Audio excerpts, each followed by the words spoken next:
കൊടകര കുഴൽപ്പണ കേസിൽ തിരൂർ സതീശന്റെ രഹസ്യമൊഴി തിങ്കളാഴ്ച രേഖപ്പെടുത്തും. Kunnamkulam judicial first class magistrate കോടതിയാണ് രഹസ്യമൊഴി രേഖപ്പെടുത്തുക. വിവരങ്ങളുമായിട്ട് MS ലിഷോയ് ചേരുന്നുണ്ട്. ലിഷോയ്, തിരൂർ സതീശന്റെ മൊഴി തിങ്കളാഴ്ച രേഖപ്പെടുത്തുമെന്നാണ് അറിയാൻ കഴിയുന്നത്. കൂടുതൽ വിശദാംശങ്ങൾ പറയൂ.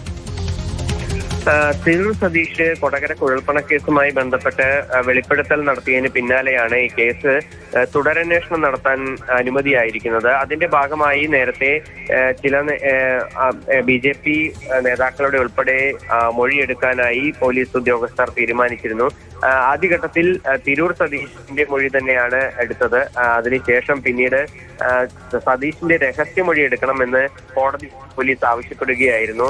ഈ കൊടകര കുഴൽപ്പണ കേസുമായി ബന്ധപ്പെട്ട് കവർച്ച ചെയ്യപ്പെട്ട പണം അത് BJP ഓഫീസിൽ നിന്ന് കൊണ്ടുപോയതാണ്, ചാക്കുകെട്ടുകളിലാക്കിയാണ് BJP ഓഫീസിൽ കൊണ്ടുവന്നതെന്നുൾപ്പെടെയുള്ള കാര്യങ്ങൾ അന്നത്തെ ഓഫീസ് സെക്രട്ടറി ആയിരുന്ന തിരൂർ സതീഷ് വെളിപ്പെടുത്തിയിരുന്നു. അതിന് പിന്നാലെയാണ് ഈ കേസുമായി ബന്ധപ്പെട്ട കാര്യങ്ങൾ വീണ്ടും ചർച്ചയായത്. അന്നത്തെ അന്വേഷണ ഉദ്യോഗസ്ഥനായ VK രാജു തന്നെയാണ് സതീഷിന്റെ മൊഴി പോലീസ് ക്ലബിൽ വെച്ചെടുത്തത്. ഇനിയിപ്പോൾ കൂടുതൽ വ്യക്തത വരുന്നതിന് വേണ്ടി രഹസ്യമൊഴി കൂടി എടുക്കണമെന്നാണ് പോലീസ് അറിയിച്ചിരിക്കുന്നത്. അതിന്റെ ഭാഗമായാണ് തിങ്കളാഴ്ച വൈകുന്നേരം 4 മണിക്ക് കുന്നംകുളം കോടതിയിൽ വെച്ച് തിരൂർ സതീഷിന്റെ രഹസ്യമൊഴി രേഖപ്പെടുത്തുക.